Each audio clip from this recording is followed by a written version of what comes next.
বাংলাদেশ দল টি-20 বিশ্বকাপের সুপার এইটে উঠেছে ঠিকই, কিন্তু ব্যাটসম্যানদের রান না পাওয়া নিয়ে দুশ্চিন্তা যেন দূরই হচ্ছে না। অর্থাৎ ধারাবাহিকভাবে বাংলাদেশের ব্যাটসম্যানরা রানের মধ্যে নেই। গ্রুপ পর্বে এখন পর্যন্ত যে 3টি ম্যাচে জিতে বাংলাদেশ সুপার এইটে উঠেছে, সেই 3 ম্যাচেরই পুরো কৃতিত্ব বলা যায় আসলে বোলারদের, আরো নির্দিষ্ট করে বললে পেসারদের। এই যে ব্যাটসম্যানরা রানে নেই, ফলে নানান রকম সমালোচনা হচ্ছে। বিশেষ করে আমরা সর্বশেষ ম্যাচে যদি নেপালের বিপক্ষের কথা বলি, সেখানে বাংলাদেশ যখন অল্প রানে গুটিয়ে গেছে তখন কিন্তু এক ধরনের দুশ্চিন্তা শুরু হয়েছিল যে বাংলাদেশ বোধহয় ম্যাচটা হেরে যাবে, কি হবে, শেষ পর্যন্ত ইকুয়েশন যেতে পারবে কিনা, এরকম নানা রকম দুশ্চিন্তা উঠে দিয়েছিল।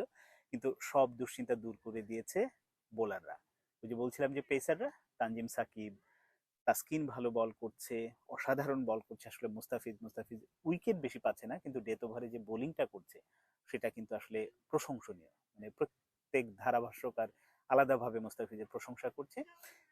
এটা হচ্ছে পজিটিভ দিক। আর ওই যে যেটা বলছিলাম যে ব্যাটসম্যানরা রান না পাওয়ার কারণে নানান রকম সমালোচনার মুখে পড়েছে, সমালোচনা হচ্ছে, হওয়াটাই স্বাভাবিক। কিন্তু অন্য ভাবে যদি আসলে দেখা যায়, এবারের বিশ্বকাপটা কি আসলে শুধু বাংলাদেশের ব্যাটসম্যানরাই খারাপ করছে, নাকি ওভারঅল মানে অন্য দলগুলোর দিকেও যদি আমরা তাকাই, সেই দলের ব্যাটসম্যানরাও আসলে রান পাচ্ছে না, রানের জন্য রীতিমতো লড়াই করতে হচ্ছে। ইভেন আমরা যদি বিরাট কোহলির কথা বলি, বিরাট কোহলির মতো পরীক্ষিত এবং মানে এত বড় ব্যাটসম্যান, সেও কিন্তু আসলে রান পাচ্ছে না। অন্য দলগুলোর দিকেও একই অবস্থা। দু একটা ইনিংস মাঝে মাঝে দু একজন খেলছে, সেটা ভিন্ন কথা, কিন্তু ওভারঅল কিন্তু এবারের বিশ্বকাপটা আসলে বলাই যায় যে এটা আসলে ব্যাটসম্যানদের জন্য না, এই বিশ্বকাপটা কেমন যেন হয়ে গেছে আসলে বোলারদের জন্য। কিন্তু আসলে এমনটা হওয়ার কথা ছিল না, কারণ আইসিসির এরকম বড় ইভেন্টগুলোতে সাধারণত ইভেন হয়ে থাকে, অর্থাৎ ব্যাটসম্যানরাও ভালো খেলতে পারে, বোলাররাও ভালো খেলতে পারে, কিন্তু এবার অনেকটাই একপাক্ষিক। মনে করা হচ্ছিল যে ইউএসএ তে যে দুটি ভেন্যুতে খেলা হয়েছে, সেই দুটি ভেন্যুর পিচ গুলো ছিল আসলে ড্রপ ইন পিচ, অর্থাৎ অন্য জায়গা থেকে নিয়ে এসে প্রতিস্থাপন করা হয়েছে। এর ফলে এই পিচের আচরণগুলো একটু অন্যরকম, কিন্তু ওয়েস্ট ইন্ডিজেও আসলে তার ব্যতিক্রম হচ্ছে না, অর্থাৎ ব্যাটসম্যানরা মোটেও রান পাচ্ছে না।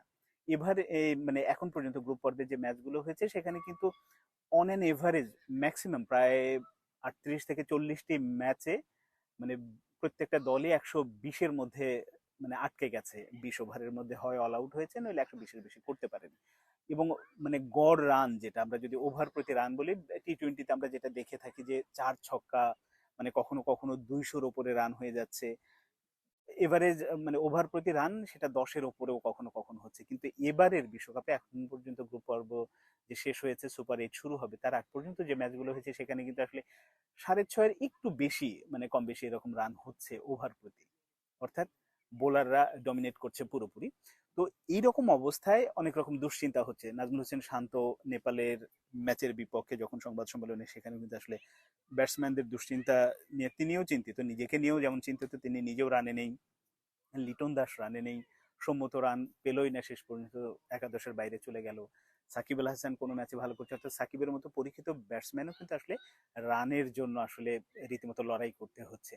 তো এই যখন অবস্থা, তখন সুপার এইটে অস্ট্রেলিয়া, ভারত এবং আফগানিস্তানের বিপক্ষে বাংলাদেশ কেমন করবে, এরকম নানা রকম দুশ্চিন্তা হচ্ছে। তো আমার এখানে পজিটিভ দিক মনে হয় যে আসলে ব্যাটসম্যানরা যদি যে ভেন্যুতে যখন যেদিন খেলা হবে মোটামুটি একটা স্কোর দাঁড় করাতে পারে, এবং যদি সেটা আগে বাংলাদেশ ব্যাট করে মোটামুটি একটা স্কোর দাঁড় করতে পারলে কিন্তু এই যে পেসারদের যে আত্মবিশ্বাসটা বেড়ে গেছে, অর্থাৎ তানজিম সাকিব, মুস্তাফিজ, আমাদের বোলিং ভেরিয়েশনটা অসাধারণ, মানে সেটা দিয়ে আসলে ডিফেন্ড করা সম্ভব, অর্থাৎ প্রতিপক্ষকে হারানো কিন্তু সম্ভব।